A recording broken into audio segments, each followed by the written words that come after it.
ప్రభుత్వ ఉద్యోగస్తులకు మొదటి తారీఖు నాడు జీతాలు ఇస్తున్నా. వాళ్ళ సిబిల్ స్కోర్స్ని అన్నిటిని కూడా రిస్టోర్ చేయించిన.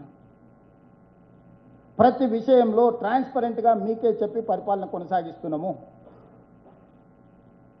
ఒక్క రూపాయి కూడా అదనంగా ఎక్కడి నుంచి ఆయన వచ్చిందా? ఎక్కడైనా ఇంక్లూడింగ్ జర్నలిస్టుల సమస్యల నుంచి మొదలు పెడితే రైతుల వరకు ఏ సమస్యనైనా పారదర్శకంగా మాట్లాడతాం. ప్రజలకు అందుబాటులో మేము ఉంటున్నాం కదా. మీరేం చేసిందంటారు? కులగణన నేను చేయలేదా? మాదిగా ఉపకులాల వర్గీకరణ నేను చేయలేదా?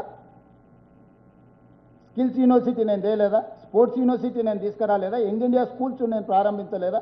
11,000 మంది టీచర్ల రిక్రూట్మెంట్ నేను చేయలేదా? మొదటి సంవత్సరంలో 60,179 ప్రభుత్వ ఉద్యోగ ఖాళీలు నేను భర్తీ చేసిన. డిపార్ట్మెంట్ వారిగా లెక్కిస్తా. 15,000 మంది పోలీస్ డిపార్ట్మెంట్, 11,000 మంది టీచర్లు, మెడికల్ అండ్ హెల్త్లో స్టాఫ్ నర్సుల నుంచి డాక్టర్ల వరకు